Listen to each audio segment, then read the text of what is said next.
الحمد للہ رب العالمین والصلاة والسلام علی سید الانبیاء والمرسلین اما بعد فاعوذ باللہ من الشیطان الرجیم بسم اللہ الرحمن الرحیم۔ آج ہم ہدایت النحو کا سبق نمبر 5 پڑھیں گے، ٹھیک ہے؟ تو جہاں تک ہم نے آج سبق پڑھنا ہے وہاں تک میں عبارت پڑھ لیتا ہوں سب سے پہلے، ٹھیک ہے؟ پھر اس پر کلام ہم کر لیں گے۔ بسم اللہ الرحمن الرحیم۔ فصل النحو علم باصول يعرف بها احوال اواخر الکلم الثلاث من حيث الاعراب والبناء وكيفية تركيب بعضها مع بعض،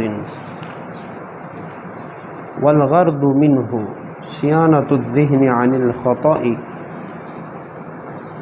الخطأ اللفظي في كلام العرب وموضوعه الكلمة والكلام۔ یہاں تک ہم نے پڑھ لی، عبارت پڑھ لی، اور آج کا سبق بھی ہم نے یہاں تک ہی پڑھنا ہے، ٹھیک ہے؟ تو آج کے سبق کے اندر ہم نے صرف اور صرف 3 چیزیں پڑھنی ہیں۔ لیں جی، آسان کر لی بات۔ آج کے لیکچر میں ہم نے صرف 3 چیزیں پڑھنی ہیں، ٹھیک ہے؟ نمبر 1، نحو کسے کہتے ہیں؟ کافی لوگ ہوں گے جو شوق رکھتے ہیں نحو کا، اس سوال کا جواب لینا چاہیں گے وہ، بھائی نحو کہتے کسے ہیں؟ نحو کی تعریف کیا ہے؟ نحو کی تعریف اور نحویوں کی زبانی ہے جی، نحو کی تعریف نحویوں کی زبانی آج ہم سنیں گے۔ اور دوسرے نمبر پر نحو پڑھنے کی غرض کیا ہے؟ کیوں پڑھتے ہیں لوگ نحو؟ کیوں پڑھتے ہیں؟ اس سوال کا جواب بھی بڑا انٹرسٹڈ ہے، دلچسپ سوال ہے، بھائی نحو کیوں پڑھی جاتی ہے؟ اور تیسرا نمبر پر جو سوال ہے، ارے بھائی ٹھیک ہے نحو پڑھیں گے ہم، تو موضوع کیا ہے؟ نحو میں ہم کس بارے میں گفتگو کریں گے؟ یہ 3 سوال آپ ذہن میں بٹھا لیں۔ آج ان 3 سوالوں کا جواب آ رہا ہے، آج ان 3 سوالوں کا آج کے سبق کے اندر جواب آ رہا ہے۔ تو دیکھیں، فصل اصل میں ھذا فصل اول، ھذا فصل اول، تو مطلب یہ ہے کہ یہ پہلی فصل ہے، یہ پہلی فصل ہے۔ تو آگے فرماتے ہیں کہ النحو یہ مبتدا ہے، ٹھیک ہے؟ اگے علم سے لے کر مع بعض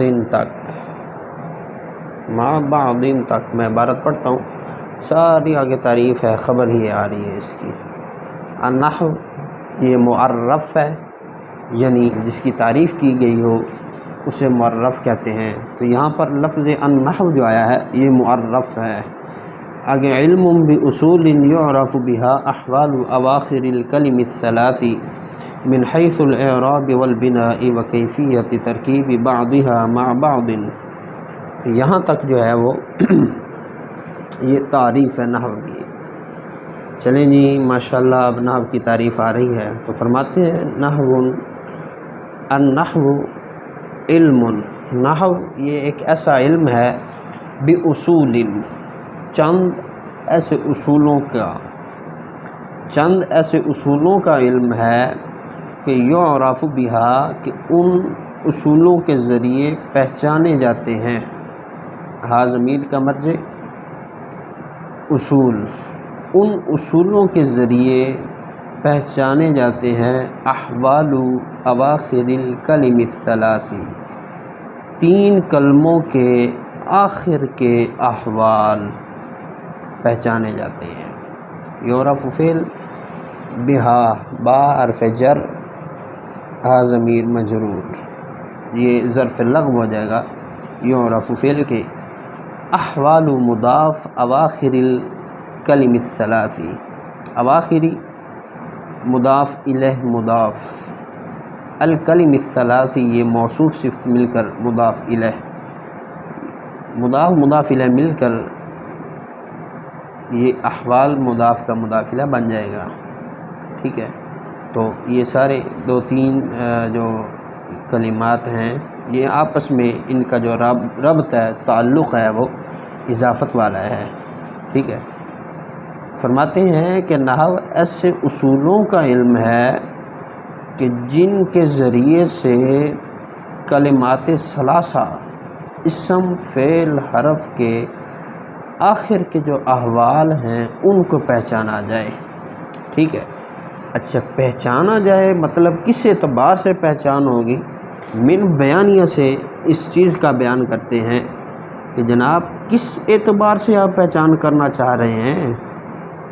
تو جواب دیتے ہیں کہ جناب من بیانیہ سے جواب دیتے ہیں حیث الاعراب والبناء، کہ یہ اسم جو ہے یہ معرب ہے یا مبنی ہے، معرب ہے یا مبنی ہے، ٹھیک ہے۔ معرب ہوگا تو آخر کا اعراب بدلتا رہے گا عامل کے بدلنے سے، ٹھیک ہے، اور اگر مبنی ہوگا تو نہیں بدلے گا۔ تو یہ آخر کے احوال جانے جا رہے ہیں، کیسے؟ علم نحو کے ذریعے سے، ٹھیک ہے۔ ایک بات تو یہاں پر یہ کر دی۔ دوسری بات یہاں پر یہ کرتے ہیں کہ وَكَيْفِيَّةِ تَرْكِيبِ بَعْضِهَا مَعَ بَعْضٍ، بعض کو بعض کے ساتھ ملانے کی جو کیفیت ہے وہ بھی جانی جا سکے، ٹھیک ہے۔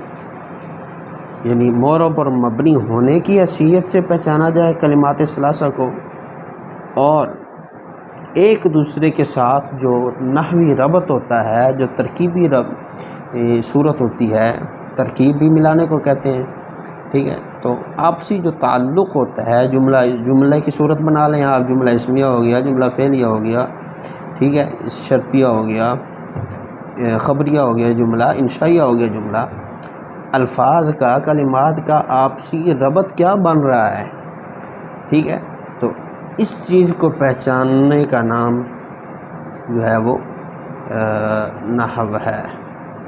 تو یہاں پر ایک اور چیز دیکھ لیں، یہاں من حیث الاعرابی، یہاں من حیث بعض طلاب، طالب العلم جو ہیں وہ من حیث پڑھ جاتے ہیں، تو یاد رکھیے حیث یہ کلمات ظروف میں سے ہے، حیث یہ کلمات ظروف میں سے ہے جو کہ مبنی ہوتے ہیں، جو کہ مبنی ہوتے ہیں۔ مبنی کا اعراب عامل کے بدلنے سے نہیں بدلتا، مبنی کا اعراب عامل کے بدلنے سے نہیں بدلتا، اور حیث اسم ظرف ہے، الظرف للمکانی، ظرف مکان ہے، ٹھیک ہے نا۔ تو یہ مبنی ہے، من اگرچہ حرف جر ہے لیکن حیث ہے حالت جری کے اندر ہی، لیکن حالت جری میں ہے، لفظی اعراب اس کا مبنی ہونے کی بنا پر تبدیل نہیں ہوگا، ٹھیک ہے۔ اب ہم دوبارہ اس تعریف کو دیکھ لیتے ہیں۔ فرماتے ہیں النحو، نحو جو ہے یہ معرف ہے، علم، نحو ایک ایسا علم ہے باصول، چند ایسے اصولوں کا کہ یعرف بہا، کہ جس کے ذریعے سے پہچانا جا سکے احوال و اواخر الکلم الثلاثی، کلمات ثلاثہ کے آخر کے احوال کو، یعنی ایسے اصولوں کا علم کہ جن اصولوں کے ذریعے کلمات ثلاثہ کے آخر کے احوال کو پہچانا جا سکے معرب اور مبنی ہونے کی حیثیت سے، من حیث الاعراب والبناء، معرب اور مبنی ہونے کی حیثیت سے، وکیفیت ترکیب بعضها مع بعض، اور ان کلمات کے بعض کلمات کو بعض کے ساتھ ملانے کی کیفیت کے اعتبار سے پہچانا جا سکے۔ تو یہ نحو کی تعریف ہے یہاں تک۔ آگے آ جائیں، والغرض منہ، اور غرض و غایت اس سے غرض و غایت یعنی منہ میں جو ہا ضمیر ہے، اس سے مراد جو ہے، اللہ آپ کا بھلا کرے، النحو لفظ ہے، النحو، ٹھیک ہے، اس کا مرجع جو ہے وہ النحو ہے۔